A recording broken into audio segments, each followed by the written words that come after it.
training by the Departments of Economy, Economic Planning and Development, formerly NEDA, and by the Technical Education and Skills Development Authority, or TESDA. This demonstrates how much potential there is to develop in our bilateral relations.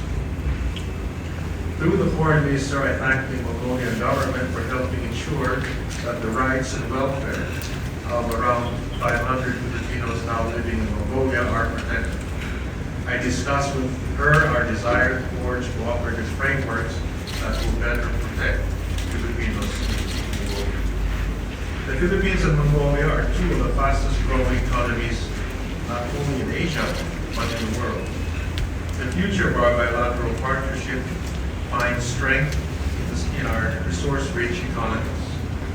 I also responded positively to Mongolia's interest in learning from the Philippines' experience in the area of regional development and in pursuing English language training for Mongolian civil servants and rural officials in the Philippines. And in this regard, I have just exchanged with Minister Battsetseg diplomatic notes pertaining to a pilot program for Mongolians to study English in the Philippines, which will be organized by the Technical Cooperation Council of the Philippines. Beyond our economic ties, the Philippines and Mongolia are Asian democracies, bound by shared values of freedom, human rights, and the rule of law. In this context, we reaffirm our shared interest in the evolving Indo-Pacific landscape and in defending the rules-based international order. As indicated in our joint statement, Foreign Minister Battsetseg and I emphasize the importance of adherence to the United Nations Charter and reaffirm the commitment to the 1982 Manila Declaration on the Peaceful Settlement of Disputes. We also reaffirm our commitment to the 1982 UN Convention on the Law of the Sea and to our shared vision of a world free of nuclear weapons. Just as the Philippines pursues an independent foreign policy, I note with much interest Mongolia's third neighbor policy and the high importance it has been putting on its relations with the Philippines. When meaningful discussions I held with Secretary Manalo, at the outset, I wish to express my heartfelt appreciation to the government and the people of the Philippines for the warm hospitality and extended to me and to my delegation during our visit. Today marks a significant milestone in the ever-deepening partnership between our two countries. Since the establishment of diplomatic relations in 1973, we have laid a strong and enduring foundation. I'm confident that we are now entering a new and dynamic phase in our relationship. One that is guided by shared priorities and a deepened commitment to tangible, people-centered cooperation.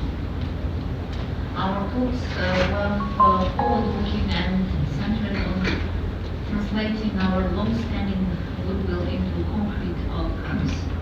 I am pleased to note our mutual commitment to strengthening economic and trade ties, including collaborative efforts to expand our trade volume and advance the long-anticipated goal of establishing direct flights between Mongolia and the Philippines.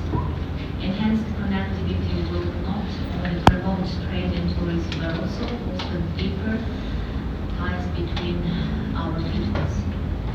We also exchange views on the critical issues of food and labor security, areas of increasing global concern.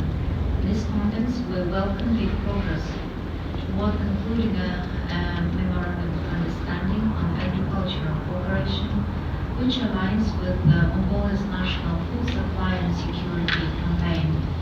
Likewise, the positive response to Mongolia's proposed labor agreement reflects our shared responsibility to uphold the rights and welfare of Filipino daughters in Mongolia.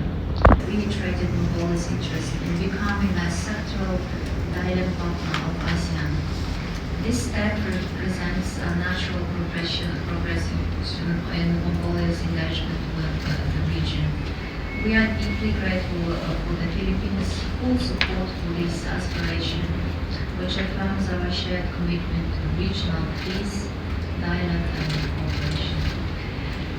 Equally significant was our discussion on global challenges, including the urgent need for climate action, disaster resilience, and nuclear disarmament. I take this opportunity to express our sincere gratitude to the Philippines for its support of Mongolia's bid to host the 17th conference of the parties of 17 of UN Convention to Combat Desertification in Ulaanbaatar in 2026. We believe this conference will spotlight the critical issue of land degradation and desertification and the broader impacts of climate change across our region and beyond. Today's discussions were held in a spirit of genuine friendship and mutual respect. They reflect this expanding breadth and depth of relationship between Mongolia and the Philippines. Looking ahead, Mongolia remains steadfast in its commitment to work closely with the Philippines to deliver meaningful, lasting outcomes for our peoples and to contribute to more